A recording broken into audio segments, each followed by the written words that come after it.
It's earnings season on Wall Street, and in Oklahoma that means a look at the oil and gas, the energy industry, to see what those numbers are. First quarter numbers are coming in. Here to help us explain it, Adam Wilmoth from the Oklahoman's Business Desk. Adam, thanks for your time today. I know a busy day for you. Yesterday we saw first quarter numbers from Devon. Today, Continental, Chesapeake, and Sandridge weighed in. What are we seeing here? That's right. Probably no surprise. The energy companies are getting beat up a little bit this quarter. The price of oil is about half of where it was a year ago, and their earnings reflect that. Revenue's also about half of what it was last year. There's some accounting charges that have led to some of the companies to face to report multi-billion-dollar losses, and that certainly is not good for shareholders. But again, not really a surprise. Companies tend to they get valued in part because of the oil that's still in the ground that they haven't produced yet, and so they'll have to pay, or they have to report how much that asset is worth, how much that oil in the ground is worth. And with oil prices again at half of where they were a year ago, those assets are worth a lot less, and so they have to report a charge to the SEC. It's not a cash charge. It's not no money changes hands, but it does mark down the value of the companies. No, you're working on Chesapeake Energy, reporting a net loss of nearly $3.8 billion in the first quarter. As you mentioned, driven down by an almost $5 billion non-cash impairment charge related to the price of oil. Right.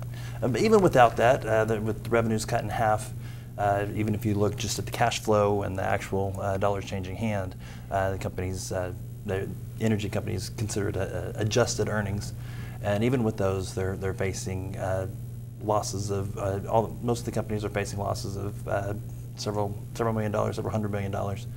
It's a rough quarter. It's a rough time for the industry. I think everybody's hoping that prices recover and they can wait it out until then. We have seen some layoffs. We have seen some changes, but for the most part, the big production companies that are reporting now are hoping prices will recover. We heard from Chesapeake this morning, and some of the other companies will report their earnings call. We'll hear from their executives tomorrow.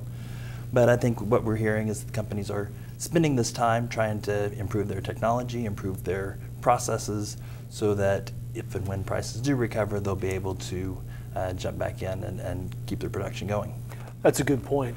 If our readers and viewers see this and see these big numbers, my goodness, $3.8 billion, $5 billion, those seem like large numbers. But what were you hearing from Doug Lawler this morning as he's talking to shareholders about these numbers?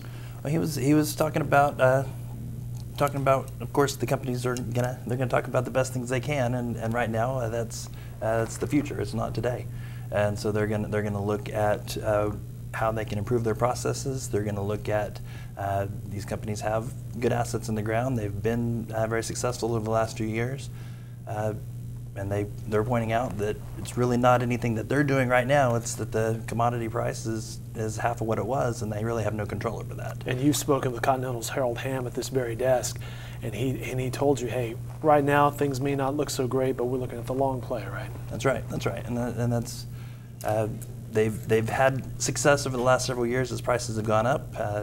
They're struggling a little bit this year as prices have gone down. It is a very cyclical industry.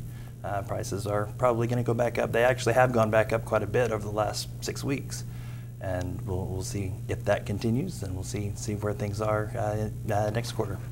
But the first quarter numbers, not such good news for the energy industry here in Oklahoma. Adam Wilmoth, follow his coverage in the Oklahoman and online at newsok.com. Adam, we appreciate your analysis today. Thank you.